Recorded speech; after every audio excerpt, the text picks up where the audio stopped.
Salut à tous et bienvenue pour cette nouvelle vidéo qui va se centrer sur le Padawan, chevalier et enfin maître Jedi Obi-Wan Kenobi et son rôle dans la saga Star Wars.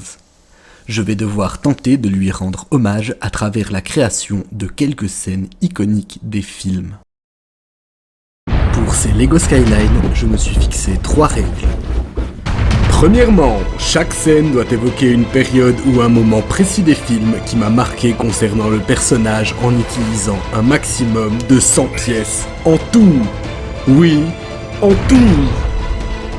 Ensuite, il n'y aura que 6 scènes pour chaque personnage que j'ai prévu de vous présenter. Pourquoi 6 ? Parce que... Enfin, l'espace de construction sera limité. Limité à ça. Autant vous dire que ça ne va pas être une sinécure. Sinécure. Personne ? Tant pis. Ce que je voulais dire, c'est que je vais vraiment devoir me sortir les doigts du cul.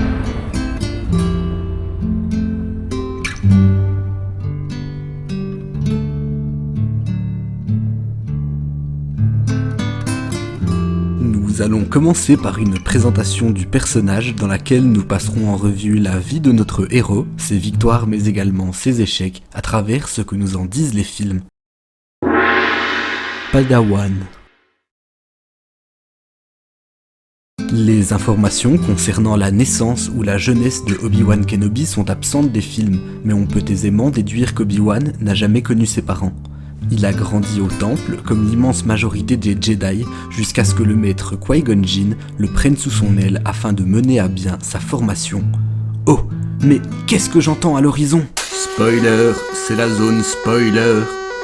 En fait, depuis le début, Dark Vador, c'était le père de Luke. Donc, c'est au cours d'une mission diplomatique qu'Obi-Wan et son maître vont être attaqués par les droïdes de combat de la Fédération du Commerce, dirigés dans l'ombre par un mystérieux seigneur noir. Après avoir réussi à leur échapper, nos Jedi, désormais sur la planète Naboo, font la rencontre d'un Gungan nommé Jar Jar Binks. Et Jar Jar, comme le dit si bien Qui-Gon Jinn, ce n'est pas parce que tu parles que tu es intelligent. Obi-Wan et son maître quittent la planète en compagnie du Gungan et de Padmé Amidala, la reine de Naboo, déguisée en servante.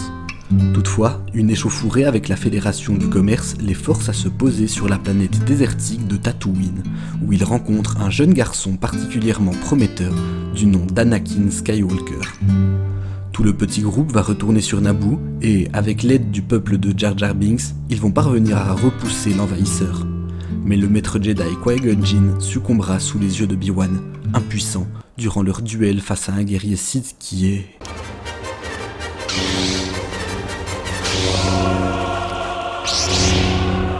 Ce méchant pète la classe. Après la perte de son maître, Obi-Wan est promu chevalier Jedi et il prend sous son aile le jeune Anakin malgré la désapprobation du conseil. Mais après tout, c'est sûrement une décision sage et réfléchie et qui n'aura absolument aucune influence tragique pour la suite de notre histoire. N'est-ce pas ? N'est-ce pas ? Chevalier Jedi. Obi-Wan et Anakin ont bien grandi, et Anakin est maintenant un Padawan confirmé. C'est après une tentative d'assassinat visant la sénatrice Amidala, qui elle aussi a bien grandi, mais ça se voit moins, qu'Obi-Wan va se rendre sur la planète perdue de Kamino, à la recherche d'un mystérieux chasseur de primes, Jango Fett. Là-bas, il va découvrir, en plus de Jango Fett, une armée de clones qui aurait été commandée par le Conseil Jedi pour protéger la République bien des années plus tôt. Obi-Wan poursuit le chasseur de primes jusqu'à la planète Geonosis, où il est malheureusement capturé par le comte Dooku. Il retrouve Anakin et Padmé dans une arène pour être dévorés vivants. Charmant. Mais ils sont heureusement sauvés par les Jedi et par l'armée de clones avant de poursuivre le comte Dooku qui tente de s'échapper. Obi-Wan va être sérieusement blessé par le comte Dooku, tandis que son Padawan y perd son bras droit. C'est finalement Maître Yoda qui parviendra à vaincre Dooku et à le forcer à prendre la fuite. De nombreuses épreuves attendent encore Obi-Wan Kenobi et son apprenti alors que débute la guerre des clones. Mais on va pas en parler. Tant pis. Maître Jedi.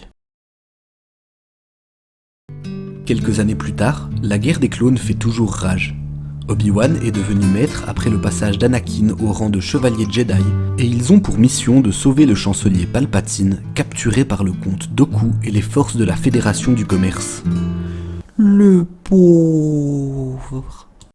L'issue du combat est serrée, mais Anakin parvient finalement à vaincre le comte Dooku après qu'Obi-Wan ait perdu connaissance.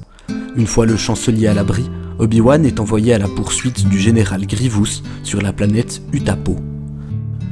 Il parvient à le vaincre, mais l'armée des clones se rebelle soudain sous les ordres du chancelier Palpatine qui a pris le pouvoir et accuse les Jedi d'une tentative de coup d'état.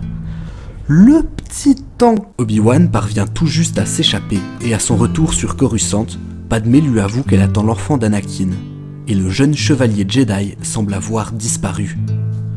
Obi-Wan mène l'enquête et découvre que son ancien apprenti a massacré les jeunes Padawan dans le temple Jedi.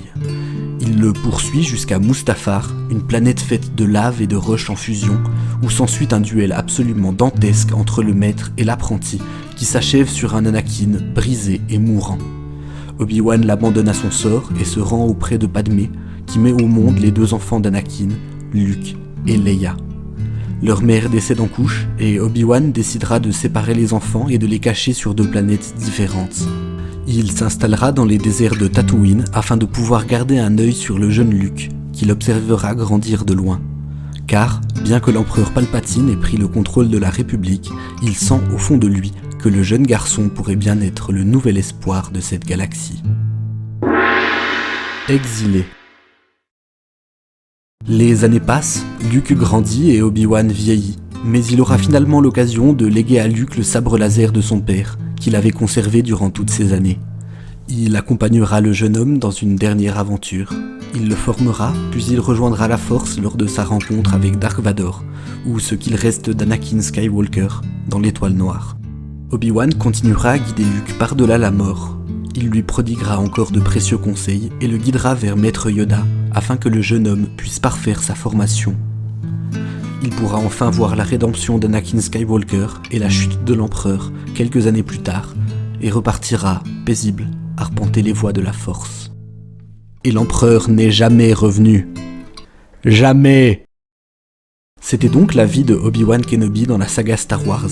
Maintenant, c'est à moi de jouer pour réaliser 6 micro-scènes qui m'évoquent des moments marquants ou importants.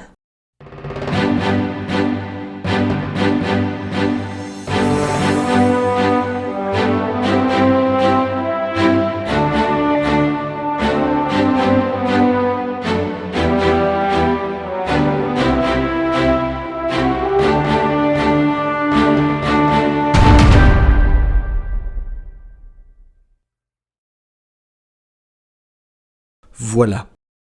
Nous allons maintenant découvrir ensemble quels sont les passages qui m'ont marqué et quelles sont les 6 scènes que j'ai choisi de représenter.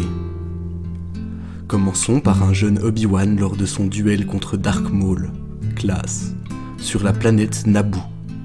Il porte encore sa petite tresse de Padawan et il brandit son sabre laser à lame bleue. Pour le décor, j'ai voulu représenter les grandes colonnes d'énergie qu'on peut voir durant le combat, ainsi qu'une sorte de mini-portion de plateforme avec une rambarde métallique. Passons maintenant à un Obi-Wan qui a bien grandi, tout comme sa barbe et ses cheveux. Il est devenu chevalier Jedi et il se tient devant le Conseil sur Coruscant, la planète capitale de la République. Le sol représente le marbre du temple Jedi, et j'ai également ajouté un siège des membres du Conseil Jedi, afin que la scène ne soit pas trop vide, je l'avoue. Nous retrouvons Obi-Wan peu de temps après, sur la planète Geonosis, où il a suivi le chasseur de primes Jango Fett. Il a sorti ses jumelles ainsi que son communicateur pour pouvoir parler à R4. Obi-Wan l'ignore, mais il va se faire capturer ici par le comte Dooku. J'ai évoqué les roches géonosiennes, là où Obi-Wan se pose avec son vaisseau. J'aurais aussi pu choisir la scène de l'arène, ou encore le combat contre Dooku, mais j'aime voir vos larmes couler le long de vos joues. Non, en vrai, je préfère me garder ces scènes sous le coude pour d'autres personnages. La scène suivante représente le duel qui nous a tous marqués, entre Obi-Wan et Anakin sur Mustafar. Obi-Wan est choqué et déçu par ce qu'est devenu son ancien Padawan, et il n'a d'autre choix que de le combattre afin de mettre un terme aux atrocités qu'il a commis. Sa tenue est brûlée par endroits par les projections de lames en fusion. Le décor est constitué de ces fameux jets de lave et par la roche en fusion. On sentirait presque la chaleur des flammes. C'est bien longtemps après ce dernier combat que nous retrouvons Obi-Wan, ou Ben, comme il se fait maintenant appeler, sur la planète Tatooine. Ces années d'isolement ne lui ont pas fait de cadeau, mais il est fier de pouvoir remettre ce vieux sabre laser à Luke. Au lieu de la hutte de Ben, j'ai préféré évoquer le sable de la planète Tatooine et y ajouter un petit droïde d'entraînement Jedi qui, je pense, nous a tous laissé d'agréables souvenirs. J'ai également fait ça afin de gagner un peu d'espace pour la prochaine construction. Car, comme avec Luke, il me semblait important de revenir sur la dernière mission d'Obi-Wan, celle qui lui sera fatale mais qui mettra en route un mouvement qui, à terme, mettra fin à l'Empire galactique. C'est donc dans un couloir de l'Étoile Noire que nous découvrons Obi-Wan, dissimulé sous sa capuche et sa cape brune. Son sabre laser sorti pour un dernier duel qu'il n'a pas peur de perdre, car il sait que Luke sauvera la galaxie. Le couloir de l'Étoile Noire possède un panneau de contrôle et une petite grille d'aération sur le dessus, et j'ai continué la construction jusqu'en bas afin de la rendre plus solide. Et voilà, nous arrivons déjà au bout de cette Lego Skyline. Alors, quelle scène avez-vous préférée cette fois-ci ? Et est-ce que vous pensez que j'ai oublié un moment de l'histoire de Obi-Wan Kenobi qui vous a marqué ? Dites-moi tout ça dans les commentaires. Passons maintenant au comptage des pièces qui ont été utilisées pour réaliser cette construction. Les résultats viennent de tomber et... Je vous ai dit que j'avais pas compté à l'épisode précédent. Vous vous attendiez à quoi ? Partagez cette vidéo si elle vous a plu, parlez-en à vos proches et à vos amis. Merci à tous d'avoir regardé cette vidéo. Et laissez un pouce bleu. Cette vidéo s'achève ici. N'oubliez pas de vous abonner si vous voulez découvrir la skyline d'un nouveau personnage dimanche prochain.